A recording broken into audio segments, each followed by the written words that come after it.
All right, we are ready. So, hey everyone, good to see everybody on here this morning. Uh, this is our first webinar that we're doing, and this morning I have with me Art Coley, and pretty excited about the topic that we're going to be talking about with goal setting. And just want to get to a little bit of business before we get started. I'm going to be doing these live webinars every Monday at 8:30 a.m. It's going to be information pertaining to business in general, topics that pertain to real estate, and it's going to be really fun. So I hope that you join us every week at 8:30 a.m. And I want to introduce to you Art Coley. Hey, Art, how are you doing this morning? Good morning, Shelley. Hello from Central Texas here in Temple, just north of Austin. And I'm looking out your window and it looks like you guys, I don't see a lot of white out there. Yeah, there's no snow, which is a really good thing. So, yeah. Yep, we're excited about that. It could stay like this all winter and then just green up in April, and I'd be perfectly fine with that. So I don't think it'll happen though. But yeah, so we're excited to have you on this morning, and this is our first event, and you are my first guest, so that's really cool.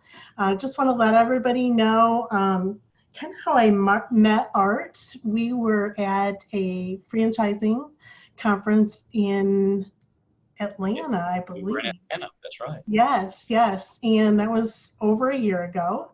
And we got connected, and since then it's been kind of a wild ride because you have really helped us in our franchising end of our business, but the principles that you have can help anybody in any business. Isn't that correct? Yeah, absolutely. Well, I remember, Shelley, us meeting in Atlanta. I had been presenting on stage about franchising and growing your franchise company. And of course, exciting stuff with you guys. Y'all stuck out like sore thumbs. I mean, it was your energy, your passion, and this it's interesting we're talking about goal setting this morning because that was, I believe, October of 2017, and we were coming into 18, and you guys were so crystal clear. It's one of the things that stood out to me is that you were so crystal clear on the goals and really even the vision of what you wanted to create for City to Shore. That really had a huge impact on me. And the fact this event was really for more mature franchise companies. And here you guys were, your business had started in 2011, but you really were just getting going with the franchising portion or side for City to Shore. And the fact that you were at that franchise leadership and development conference really had a big impact on me. And I think it's relevant on our topic today because you guys were so focused and crystallized on what you wanted to accomplish with your franchise company, and you were just looking for help to do that. Yeah. Well, and I think at that point we had not even sold our first franchise yet at that point. That's right. And now look where you are here coming to get your goals for 2018. I believe there's now 7 City to Shore offices. Yes. And you guys are looking to expand in 2019. I think you're looking for a half a dozen to 10 new franchisees for 2019. So, I mean, you're doing it right. I'm super proud of you and the team. Well, thank you. Well, let's go ahead and get started and start talking about our topic today. Mm-hmm. And it's really, a lot of the same things that we've been talking about this whole time. But like I said, it pertains to everybody in every type of business. And so, let's first talk, I'm going to switch these around a little bit. Why is it so important for people to set goals? I'll just go ahead and confess everything this morning I'm sharing are things that I've learned from my own mentors and coaches and books that I've read. I mean, there's really not any rocket science, but I mean, I think the thing is we know our time is finite here. At some point, all of our tickets going to get punched. And the question is that do we want to get the most out of that time that we have here? And part of getting most out of that time is knowing what you want to do and what you want to be. And it starts really, we talk about this morning, I was really focused on the business goals. I actually say that that's for a small business owner, that's the wrong place to start. The right place to start is with your personal goals, because small business really is personal. It's personal not only for the owners, but it's personal for the employees who choose to work in connection with a small business versus maybe working in a larger corporate, Fortune 1000 company, where the two personal goals and corporate goals are almost an antithesis. Those, I mean, a lot of times if you're trying to, if you're trying to do things personally, like spend more time with the kids, be there to pick them up at school when they get out, you might have a lot better chance accomplishing something like that as a business owner or even an employee in a small business than you will necessarily working in a big corporate business. But that's where I come from at Shelley. It's just that, your future is going to where that's where you're going to spend the rest of your life. You might as well plan it out a little bit. Yeah, exactly. I always, people always say, oh, they were an overnight success. Well, not really. Well, how long have you been in real estate? Oh gosh, I got in real estate in 2000.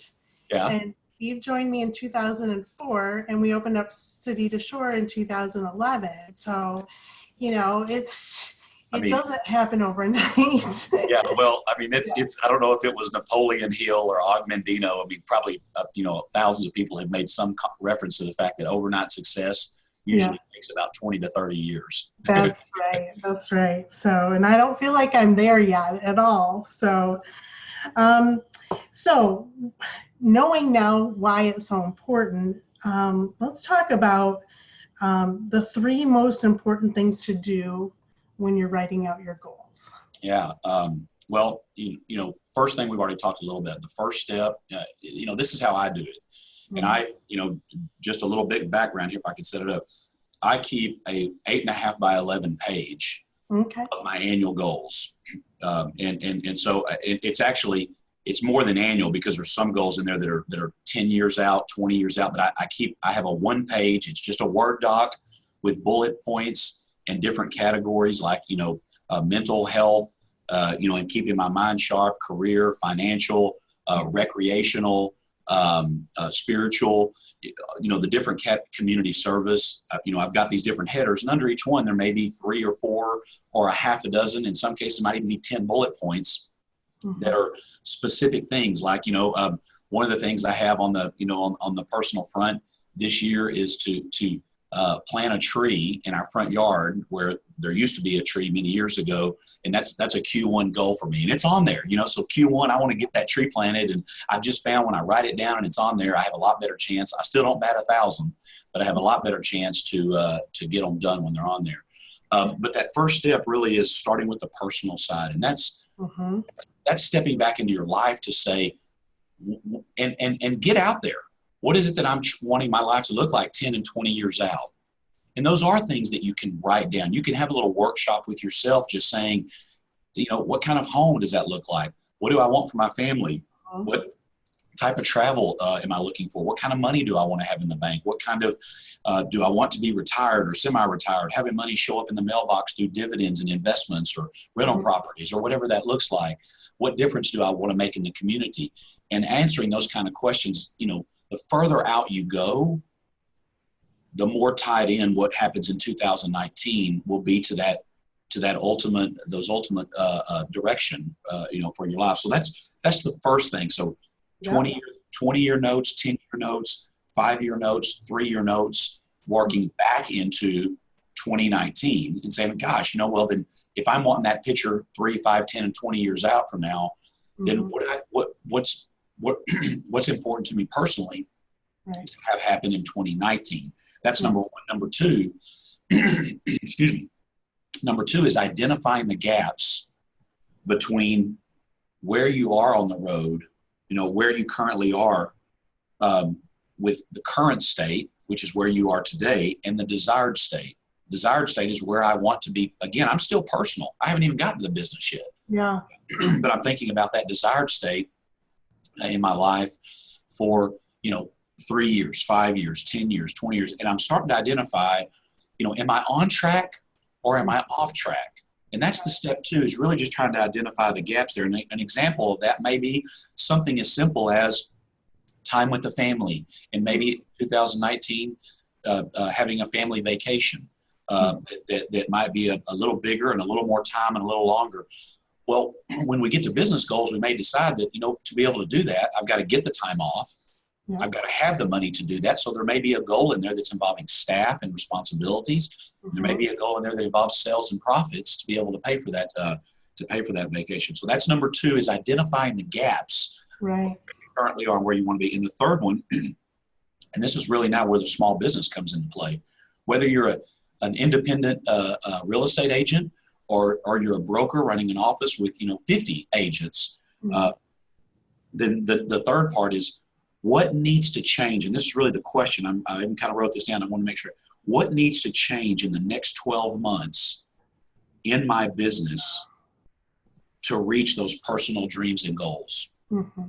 So we've really come to business planning not by starting in business planning, but starting back in our own personal lives, identifying the gaps, and then realizing that the business is, you're in franchising, and you talk to people all the time about, is City to Shore the right franchise for them?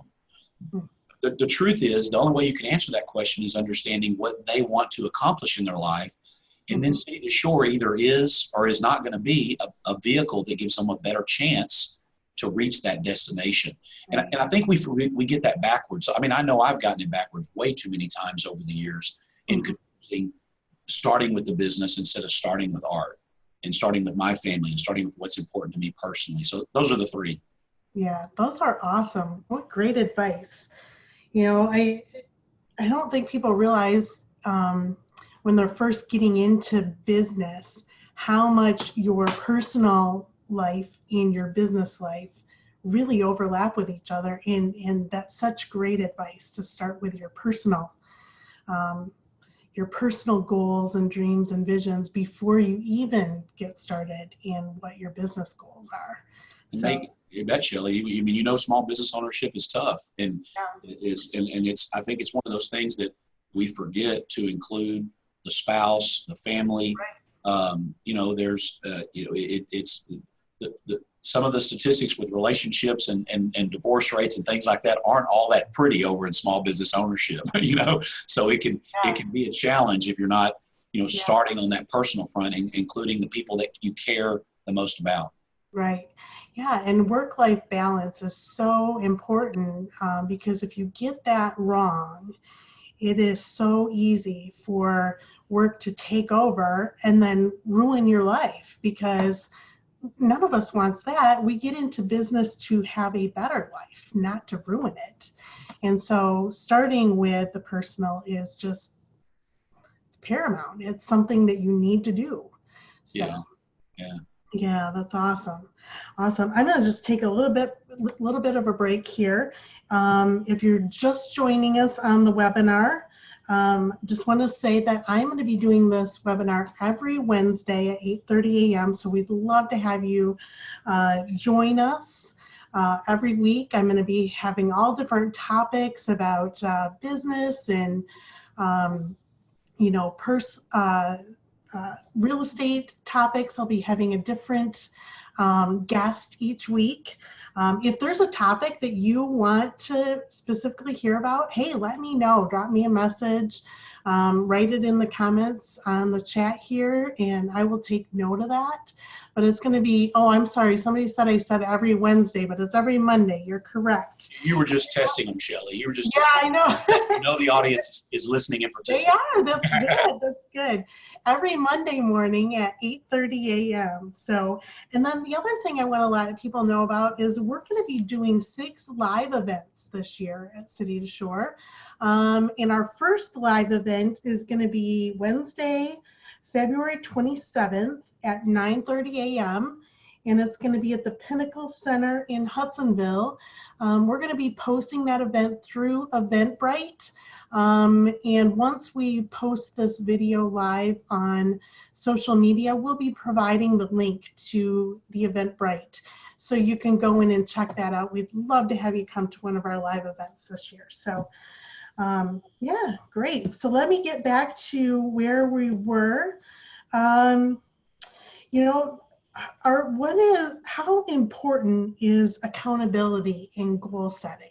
Mm. Well, I mean, there's no words to really speak to how important that is. I mean, it's like breathing. How important is breathing, to our lives? Accountability, that you look at, take the real estate industry. I mean, what percentage of agents, a good percentage of all agents across the country are part of some kind of group or team, Mm-hmm. Shore or a Keller Williams or a Remax. I mean, some of the brands across the country. And, I'm pretty sure if you survey and you ask those agents why they're part of a group, excuse me. Yeah, take a drink there. Yeah. One of the things that comes along with that, the same thing of a franchise company, being a franchisee in a system, is it creates accountability. Mm-hmm. It usually creates automatically opportunities for teaching, training, facilitating, somebody to facilitate you as a small business owner. But probably the one that's most overlooked of being a franchisee, like if a broker, for example, a broker franchise doing it independently versus being part of a group like City to Shore or a Keller, one of the other franchised real estate companies, is that accountability, the coaching. Yeah. The coaching part that comes in, the weekly coaching, the help desk stuff, the monthly check-in on your business and looking at metrics and KPIs. And of course, that check-in and accountability wouldn't just be on the business, but would be really the best coaching, because we know it's been trendy for quite a while for this thing called life coaching, people to get life coaching. And then there's like business coaching. I don't think you separate the two in small business because our businesses and lives are just too integrated when it's small business. So it's huge, Shelley. And if anybody listening doesn't have, I mean, I have an advisory board, I have mentors, I have people that I'm constantly bringing in to look at our business to make sure that we're on track. That has to be incorporated into your 2019 plan, is what is going to be your element of accountability. It can be a spouse, it can be a good friend, it could be the company that, a coworker, but make sure that you have, that account. I mean, it's even, I think, becoming popular in church groups for, men and women to create spiritual accountability groups that go beyond just, their faith, but even step over into, stuff about your personal life and your business life. Whatever it is, just make sure you do it. Yeah, I agree. So important because, just going and talking to somebody else, you're always going to get a different perspective on things. And, so many times we can be so blind to what is going on right around us, but somebody that's looking in on what we're doing can give us so much more insight on what we're doing and advice on how to improve. Absolutely. So, you got to make sure it's somebody that's going to tell you what you need to hear and not what you want to hear too. That's exactly. It's not real accountability if we're not vulnerable, if we don't feel safe, and we can't put it all out there on the table. Then it's impossible to have true accountability. Right.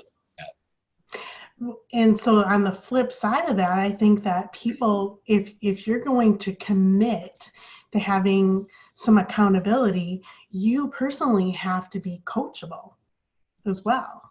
Yeah. How many times do you, and I know you've dealt with a lot of people, they ask you for accountability, but yet they don't do what you say. Yeah. Do you run into that? Yeah. Well, I mean, we work with franchise companies on 4 continents, and there's, I wish they were all like City to Shore. You guys, you have to be willing.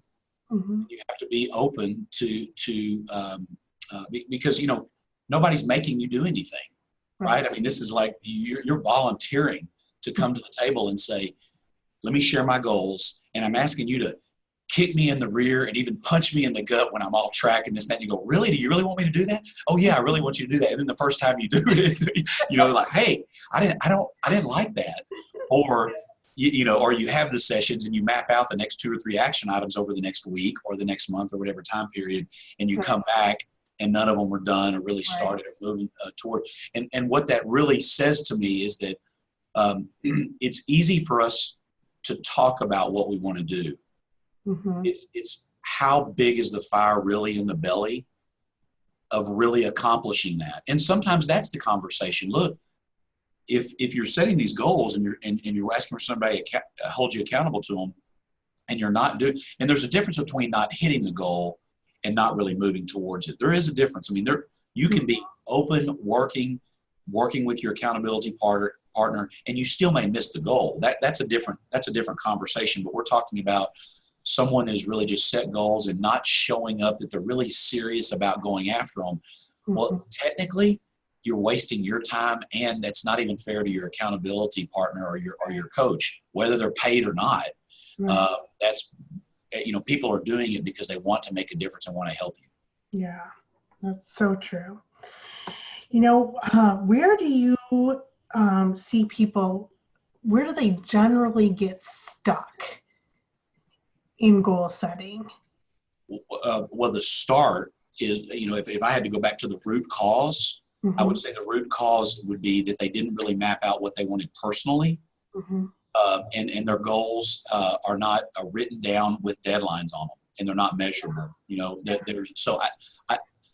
I think that's the root cause. But assuming that they've got that in place, if that is in place, then the second highest thing that and all this is stuff I've been guilty of. So it is putting the goals down and setting them in the drawer, mm-hmm. and then not revisiting them. If there's things I want to accomplish over 2019, that sheet of paper better be somewhere by my calendar, maybe folded up. It better get coffee spilt on it. There better be markings on it. Matter of fact, quarterly, I revisit my page every quarter to just go through and see what's changed. Mm-hmm. What was important to me when I did that, my own personal goal setting workshop for 2019 in November. And what was important then that's not important now in March at the end of the first quarter. And you know what? I think another thing is that it's okay for it to change. This is your life. This is your roadmap. If you want to say, hey, I'm going to take a detour or change the course, give yourself permission to do that. The only grade is ultimately the one you give yourself. So if there's something that's not important anymore, take it off and modify it. Or, that the other thing is that we keep that same goal on there. It's mm-hmm. been on the goal list for 3 or 4 years. Mm-hmm. And happened with it. Hey, guess what? Just take that goal off. It's probably, or you've got it framed up in the wrong time frame. It's not an annual goal. Maybe it's a decade goal, or it's something bigger out there. Yeah. But if it's showing up there time and time again and it's not happening, give yourself permission to. I call it kind of be nice to Shelley, or be nice to Art, because we're, especially people that are goal driven and do go through this. Sometimes they can be too hard on themselves. Right. So. There's one thing that you said at the very beginning of that. You talked about it being measurable. And I think that is so important. Like, if you're going to write something down as a goal, you need to know how you're going to measure, how you're going to know that you actually got to that goal, and what is it going to take. If I just say, okay, I want to make, $150,000 next year selling houses. Well, that's all good and great and everything else, but how many, what price range of houses do you work in? What is your average commission on the houses that you sell, and how many houses do you need to sell in order to get to that goal? And it doesn't stop there. It's, okay, how many phone calls do I need to make in order to get the leads that I need to get to the amount of units that I want to sell? I mean, those are the goals. Those are the things that we have to measure. Do you find that same thing in other businesses as well? Yeah, 2 things, and I won't spend time on the acronym, but there's something called SMART goals, SMART. It's actually an acronym, mm-hmm. and if you're listeners can Google SMART goals, but each letter stands for something that helps you know, is it a good goal or not? That's a good, easy way to cheat, to see if it's something meaningful, measurable. The other thing is the 7-day contract with yourself. I'm a believer in the 52-week calendar. So my 2019 calendar is weekly. It's a week at a glance. Pretty simple. I think it's a $20 calendar. I think you can pick it up at the office stores. I'm a believer in the week 7-day contract where we think about what's important for me to do this week, and then have a little fun with yourself and saying that if I don't get that done in the next week, I'm gonna maybe it's take somebody to lunch that you can't stand, because then you're like, man, I really don't want to do that.